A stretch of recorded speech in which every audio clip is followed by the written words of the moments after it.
Alright, so this is ClutchGaming versus TSM. Week 5, Day 2.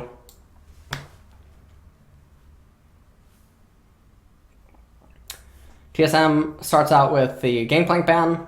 Is that Hakuo?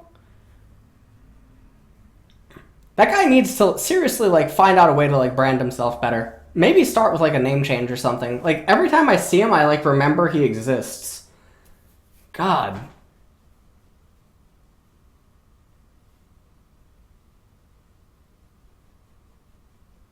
Alright. Anyways.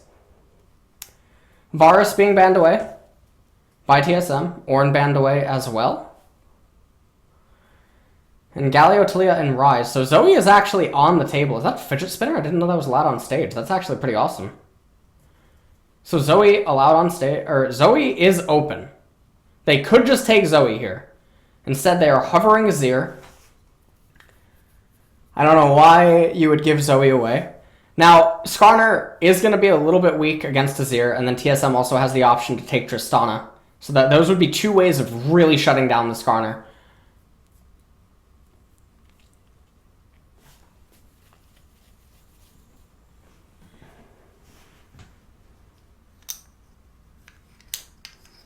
Teemo being hovered. And Camille is definitely going to be top lane. We're not seeing a top Skarner. And then Zoe gets locked in. So now I think you just go Tristana and then you pass. Tristana and end turn. Tristana and end turn. What are you doing? Okay, you know what? The jungle pool was not even remotely close to being pinched at all. There are so many junglers available. You have Zac, you have Sejuani. There's just so many things that you have available. There was no reason not to just get Trist right there. And then you can pinch ADCs. That's really, really bad draft. TSM continues to tilt me with the draft process.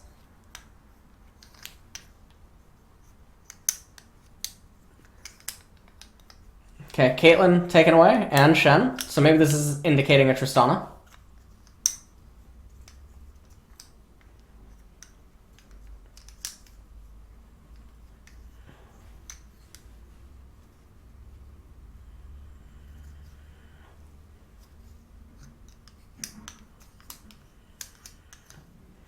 Okay. So they can. Alright, so they're taking Taric here, and yet again, another champion that's really good against the Camille and the Skarner. So they are very anti-Skarner. TSM's team composition is extremely anti-Skarner right now. And they can round it out perfectly with Tristana. Xayah Rakan. This is something that's been popping up a lot in Korean solo queue lately. An extremely powerful bot lane. Obviously returning to Lane Kingdom people. And Tristana is getting hovered right now. Probably just going to be locked in. And it is. So, a very, very good anti-Skarner composition. The problem is that Zoe is still Zoe. So, I mean, this is really a battle of, restricting Zoe, making sure that she can't actually do anything. And we can talk about some of the lane dynamics. So, up in top lane, Skarner actually has a little bit more potency than he normally would against the Gnar, depending on how Solo chooses to play the lane on blue side. Because now Blasting Cone is actually a pretty important thing for coordinated ganks, even early on, depending on where Haunster's positioning is. Okay, Lyra also has a lot of value, obviously, with Zoe approaching mid lane, and then also counter-jungling Mike Young's Wraiths in mid, right? So, all of this area is, super important, right? This is, the turret, and, you got, the brush and whatever, the blast cone, etc. Not opening up Rift Kit, okay? I am basically Picasso, so calm down. All right, I know that everyone in chat can clearly follow along with this drawing right now. But, anyways, Lyra has a lot of strength on the left-hand side, okay? Even though normally you would probably think that Skarner would be better suited on bottom. Now, fortunately, for the Xayah and the Rakan, because they can go Lane Kingdom mode, as long as Zoe has pressure in mid, they can actually just restrict Mike Young in bottom with Pink Ward here and then Pink Ward in Riverbrush over here. This is the Dragon Pit, so you have a Pink Ward here. If you do this, you can leave Apollo and Hakuo on an island, and you can just play around Solo and Febivin, especially around level 4, 5, and 6. Now, for Mike Young, this is a little bit different. he has Azir, which is able to just do Azir things early on, and you have Haunter in top lane. So Mike Young could get away with a full clear, whereas Lyra doesn't exactly have the same luxury, but he could do that if he assumes that Mike Young's not going to do anything either. And if he does end up doing that, Lyra benefits more than Mike Young does, because Mike Young's follow-up route into the golems on top is going to be less efficient than Lyra's follow-up path to the opening route. So we just got that out of the way for early game stuff. Now let's go into the game.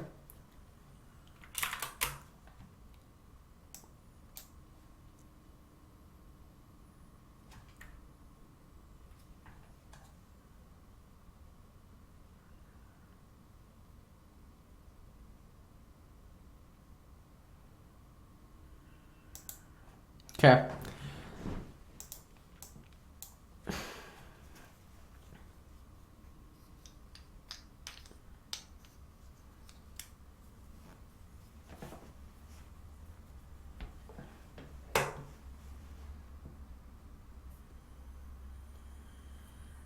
Okay. So Infernal Drake's the first spawn. Mike Young actually starts red, and then immediately goes into his Wraith camp. And what this is actually, I mean, you don't need to do this route. I think that this route is superior.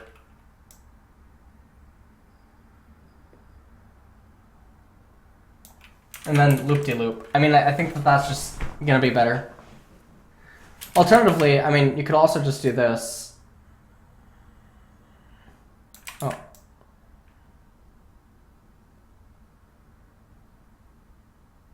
That would be fine too.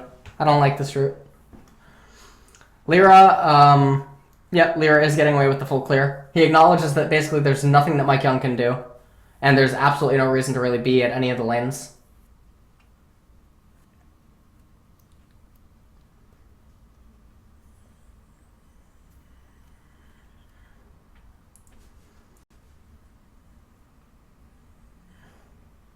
Mike Young getting Scuttle Crab, but the Scuttle Crab doesn't do anything. Bottom lane is never, ever in danger. And now he's conceding his golems, and now this makes his ability to go up to top lane even less efficient. Mike Young comes down into bottom lane. Mithy took a pretty poor trade right there. And now they spot out Mike Young, and now Mike Young is really, really, really far behind. I really, really hate the opening Sejuani route that he chose to go for. It doesn't interact enough with the map, and it doesn't interact with what the lane state is likely to be at around level 4, 5, and 6.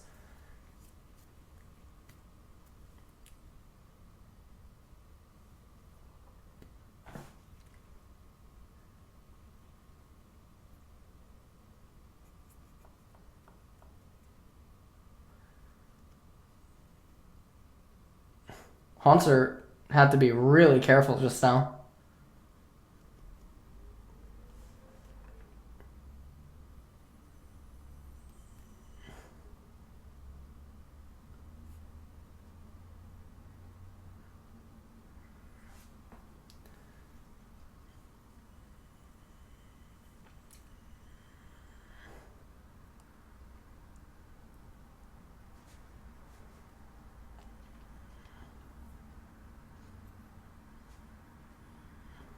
Okay.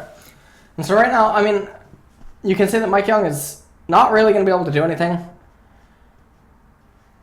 Shred's going to be coming back up. They need to synchronize him to be back on to the right-hand side of the map, hand off the blue over to Bjergsen, and then bottom lane needs to have priority. As soon as Bjergsen gets the blue, Bjergsen returns to mid lane, shoves out mid lane, and then Mike Young just stays right-hand side of the map, and they look to capitalize on the Infernal Drake. So that should have been the thought process, but when you look at what's happening right now, they have an idea of where Mike is, right? And you see that Lyra is getting control everywhere. You see that bottom lane has priority. They're going to get the Scuttle Crab. They have the Spire, and this opens up a perfect timing to get the Infernal Drake, because you know that Mike Young is likely to be on the left-hand side of the map getting his red buff. And so bottom needed pressure relief way sooner so that they could actually just get off a recall and be back onto the map, and then they just need to have an established priority around when Bjergsen would get the blue. But they don't end up doing that, and so an Infernal Drake goes over to ClutchGaming, and that's super, super, super big for Clutch. Next dragon coming up is Cloud, so ClutchGaming rolling like gods right now. Cloud Drake is actually really, really good for Skarner. Mountain Drake isn't like bad for Clutch. Cloud is nice for the Skarner, and it's nice for the Camille too.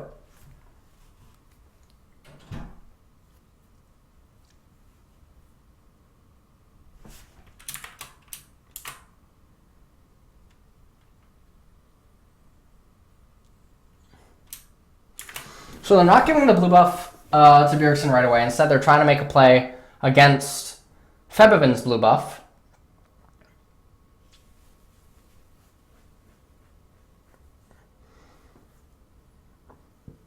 Hanser ends up getting the blue. He's returning up to top lane now. And now they're pinging that they're going to give Bjergsen the blue buff. But the problem is you look at how the jungle pathings are interacting with the laners, and they're not really getting... Oh, I'm sorry, hold on. Let's look at the counterplay here.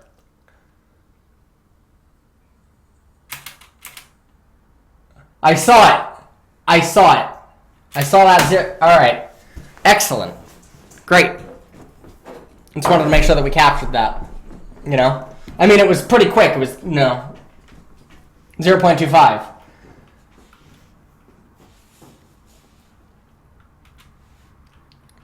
All right. So let's take a look at what's happening now. So they end up getting a kill onto solo. And Bjergsen was almost there with the follow-up.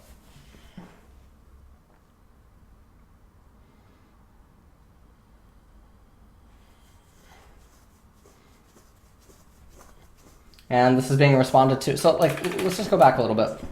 So when you see that Bjergsen is coming over as well, Bjerg doesn't need to be here in order to kill solo. Unless they anticipate that Skarner is going to be here as well. Okay? And because he ends up following, he loses priority in mid lane. And because he loses priority in mid lane and can't just immediately go into the Fog of War, he can't actually just move to the right and assist bot lane on the follow-up thing. So they know that Bjergsen was following here, so let's just take a look at this. So Hakuo trades with Mithy and Sven. And after that kill ends up happening, Solo still has teleport. So even if Mike Young just stays top lane, that runs top with... I mean, the death timer just isn't even high enough. They can't really net themselves that much of an advantage here. Fortunately for them, there's no dragon down, on the bottom half of the map right now. So if Sven and Mithy just give up the turret, it's completely fine. They have the teleport on Hanser, but Solo also has the teleport, and then Bjergsen's behind in priority in mid. And then Mike Young is obviously out of position, and like... He has no mana, and where's he going? Is he going to go up to golems? Is this a joke? Unless he, like, needs the gold.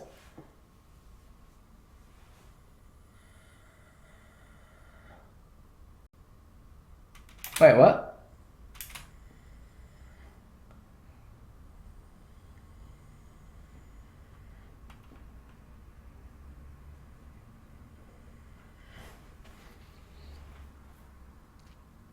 Unless he absolutely needed that gold, that's very strange to me. And it looks like ClutchGaming didn't even end up getting the turret.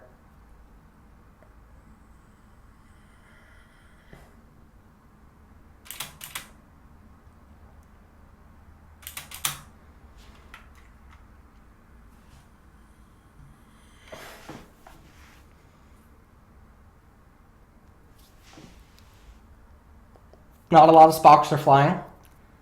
Sven and Mithy getting traded on right now.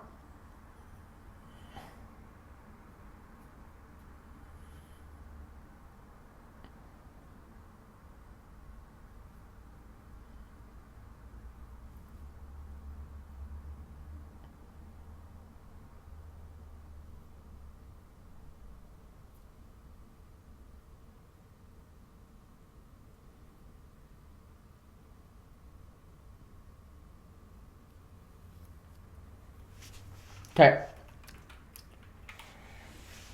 These are these like lull states that are really bad. You know, it's like there's realistically not a lot to talk about because everything is forced. You know, like a lot of the players' paths are forced. I do like that Lyra is going for a pretty creative approach to the top lane gank. Ends up getting Hanser right there. Hanser doesn't get the transform. Even if he does, it's not actually going to change anything. Mike is like... He gets red. He's late up to top lane. Well, there's no way for him to get to top lane. Right? and then he goes over to the golems. And the reason that he goes over to the golems is because, let's say that he does wraiths, right? You're still not going to kill Zoe, and now you end up just leaving this camp to just stagnate forever, never get any value. So you may as well just do this, and then get wraiths, and then transition onto the right-hand side of the map. Because it's not a priority for your team to get Cloud Drake. Haunter dying is just absolutely tragic.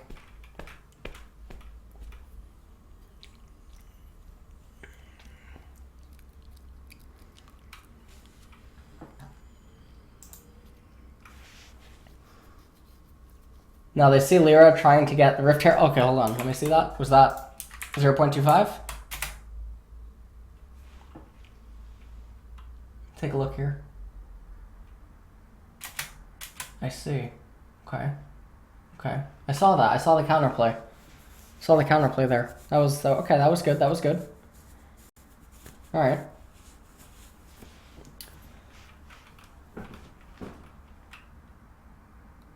Hand off the blue onto Zoe, and now, I mean, Lyra can just... He doesn't have ultimate. He can just go like this. And then that. And Zoe gets priority mid lane. Azir comes back from mid lane. Sejuani goes like this. Azir comes mid, shoves, gets blue. And then depending on like what bottom lane state is, that affects everything. I mean, this is one of the unique times where Haunter doesn't have TP. Solo can just shove out this lane, concede top turret if he wants to. Like, shove out this lane, wait for this wave, shove this wave, and then path down into mid. Zoe has priority. Azir gets here, Solo gets here, Skarner's on the right-hand side, bottom lane shoves up, and then you just go and you get 5-man Cloud, and then TP back top. Don't really get to see these plays too much in pro play.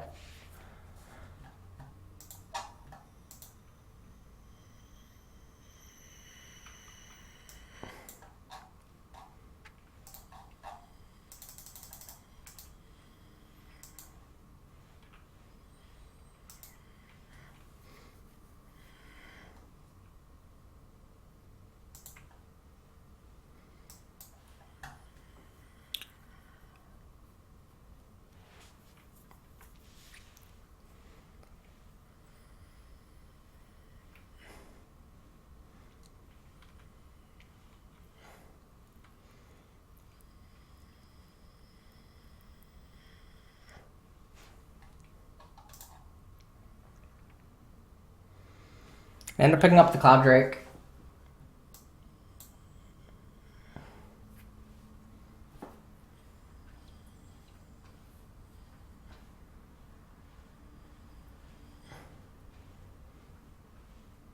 I don't know. Okay, so I have to pause really quick. So Twitch chat is like really concerned with my breathing. I don't know why. I've actually asked doctors about this. Holding my breath. There's one of two things. Either I breathe open through the mouth, or I hold breath to think better. It's like more focused. I don't know. It's not like I'm not aware.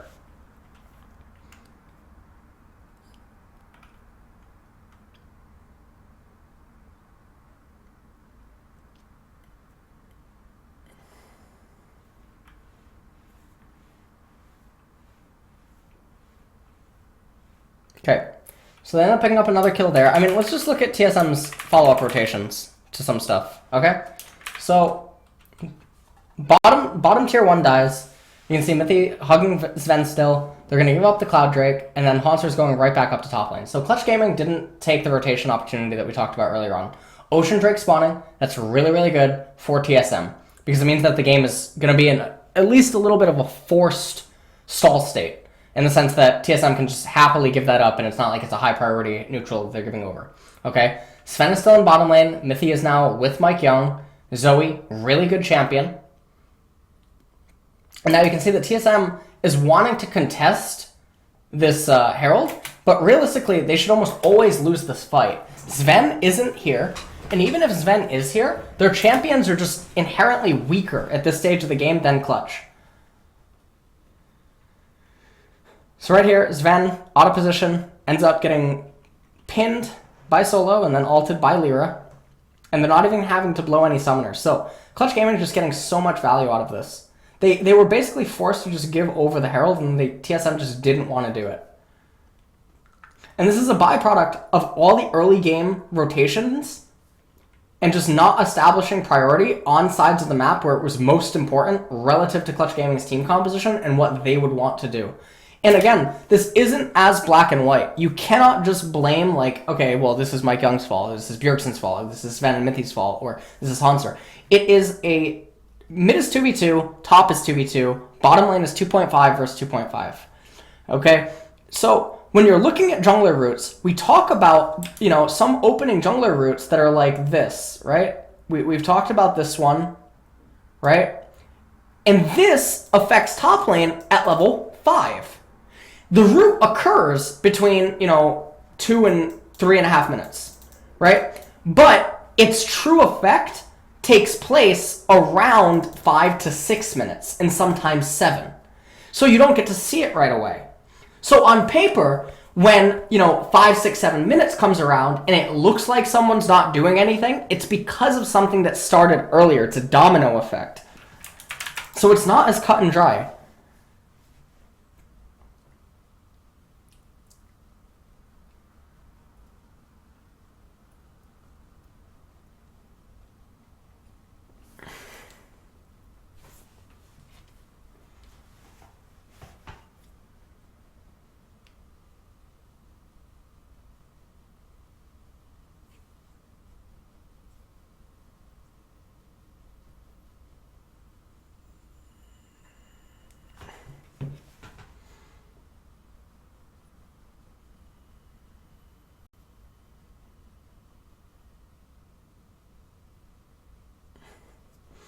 Solo now down in bottom lane, and Clutch rotated their bottom lane up into top.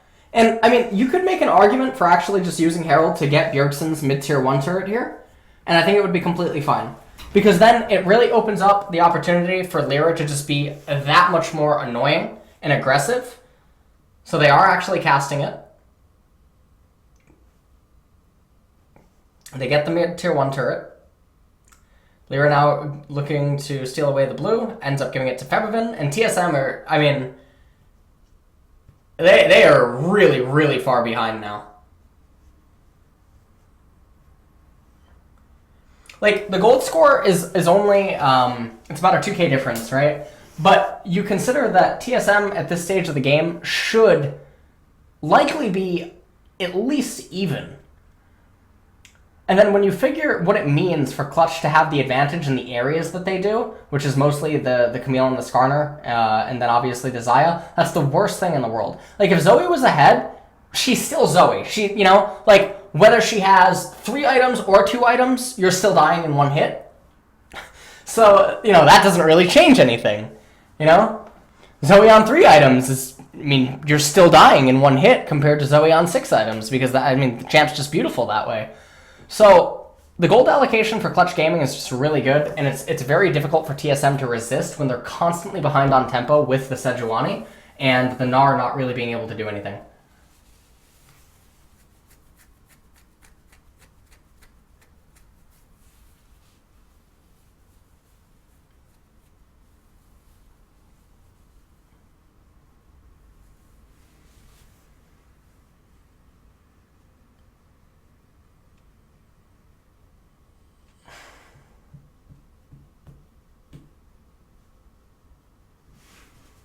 ClutchGaming ends up getting the Ocean. Infernal Drake spawning next. That is one of the worst possible things for TSM. And it's spawning at a time where if Clutch is exactly on top of it, it's going to get Elder to come up really, really quick. And TSM just, what is happening? How does this... Huh?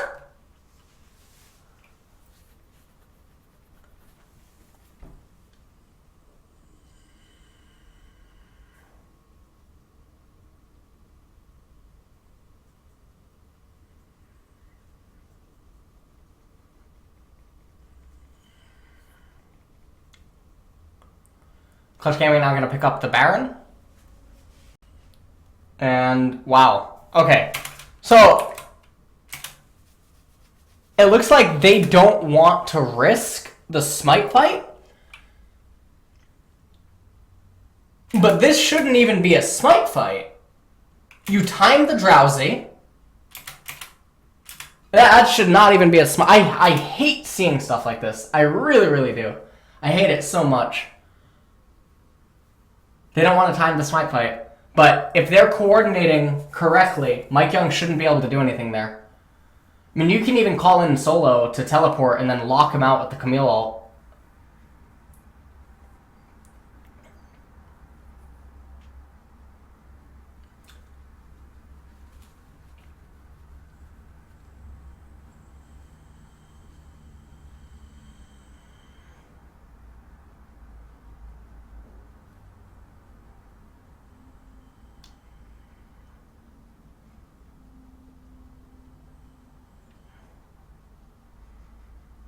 Now, if you're ClutchGaming, I mean, what they're doing right now is actually pretty good.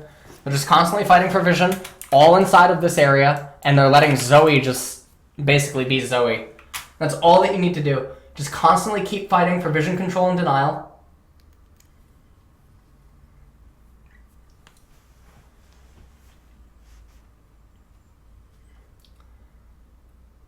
And all that, like, realistically, ClutchGaming should be saying to themselves is like, okay, if we fight for vision inside of here and we get a pick via Zoe, great. Like Zoe Lyra, right?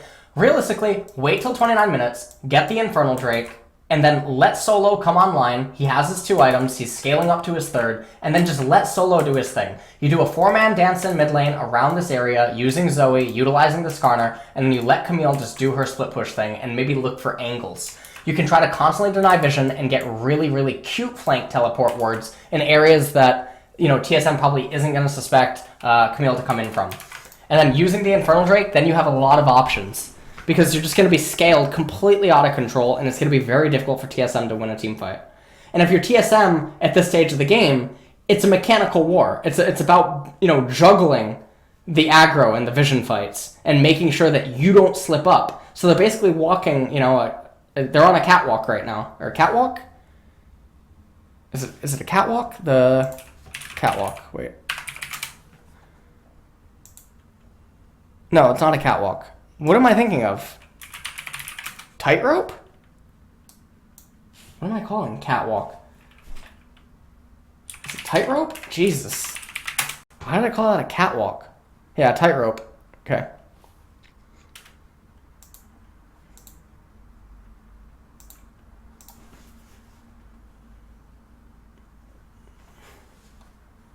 Razor's Edge, yeah.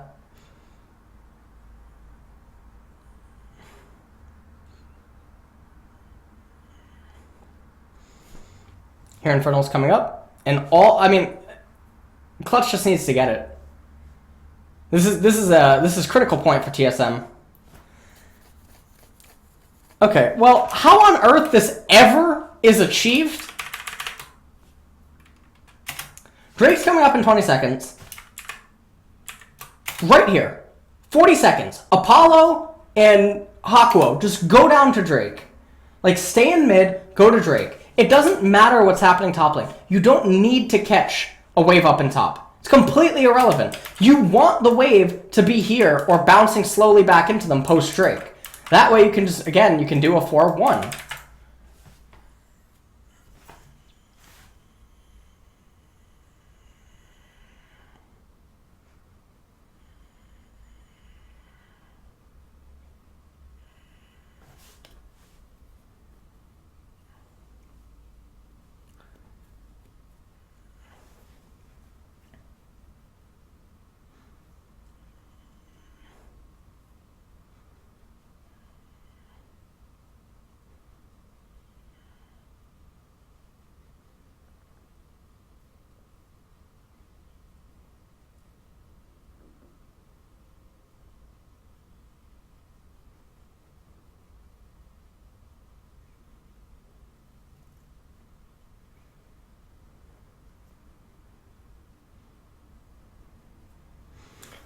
It's not ClutchGaming. Mike went for the steal, not successful. I mean, it's a valiant effort. TSM getting the Infernal Drake is just absolutely ridiculous.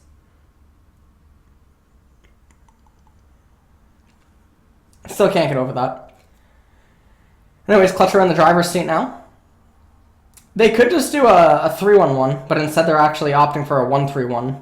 which I do think is inferior.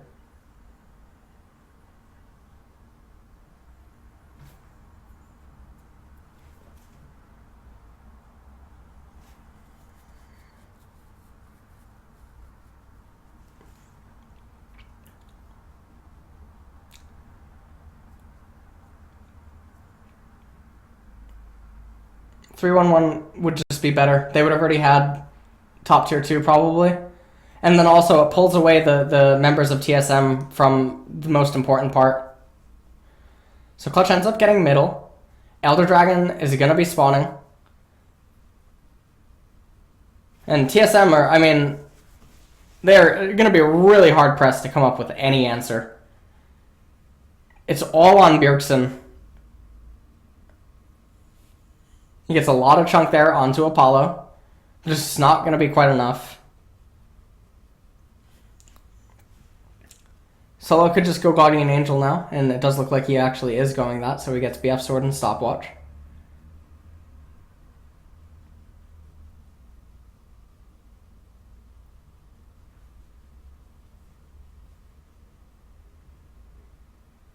Zoe could just get Banshee's Veil, and then everything would just be completely fine.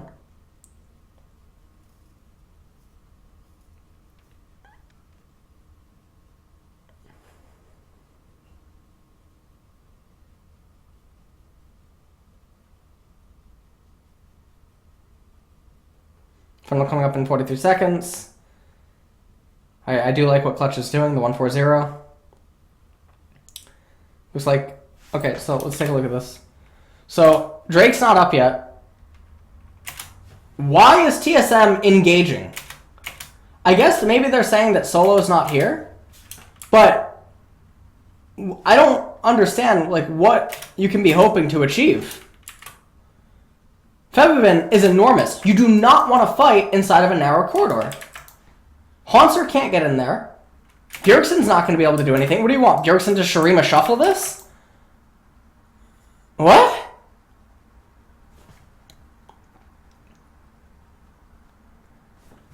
Now you don't even need Elder. Now you just push mid as 5, you get mid inhibitor, you fall back, you get Elder.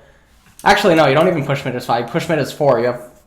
actually, I don't know the damage on top turret. If that has like 100 HP, you just send one person and you auto-attack it. Okay. Sven almost died. If Sven would have died, I think the game just ends just now. Because Mike Young and Mithy would not be able to defend. Solo comes into bottom, pushes out the wave, they get Elder. And now they just have to go back, Elixir up. I'm not even going to watch that last fight. Looks like Zoe's going Luden's Echo. I think Banshee's is just better. You already have damage amplification from Infernal Drake. Banshee's just makes it that much harder to kill you. Guardian Angel and QSS completed for Solo. I think that's really good itemization.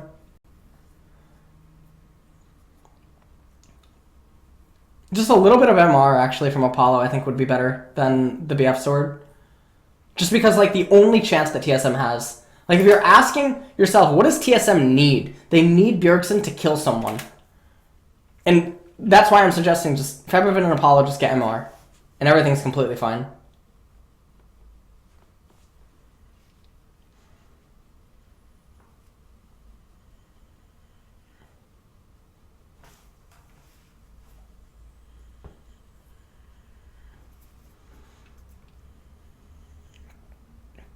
This is another spot where they should just be 1-3-1-ing.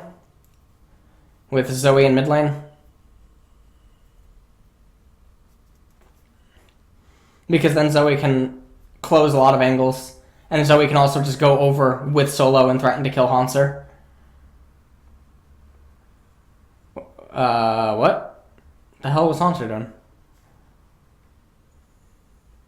What?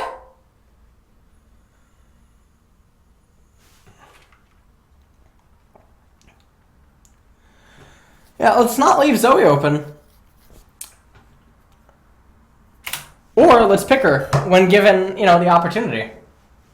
He looks like Apollo looks like Jim from American Pie right now. I don't even know. And this looks like the guy from Hakuo looks like the guy from Napoleon Dynamite. I don't even know what's going on here. This is Jim from American Pie, and then you have like what is it? or Napoleon Dynamite. Dynamite. Kip, right? Kip? Yeah, Kip from American Pie. Alright. So, I mean, alright, that's it for this game. God bless. That's pretty cool. I don't know why. I just thought of Jim and Kip from America. They actually do. They really kind of do look like the actors. That's actually pretty cool. You know? Vote for Pablo. So, okay. TSM, same issues that I saw in week 1 and 2, continue to plague them. And now that it's getting to this stage, and you're really wondering, are they going to fix it towards the end of the season? And you have to really wonder what is going on. Because I'll be honest, in the games that I looked at today, it looked way worse than it did in week 1 and 2. And so I wonder if TSM is having a lot of discord amongst themselves. Because it just doesn't make a lot of sense, stuff that's happening inside of the games. But I also think that the draft was absolutely atrocious in this particular game. I think ClutchGaming actually performed a lot better than I was expecting them to perform inside of this game. I think Zyra Khan is also an extremely underrated bot lane.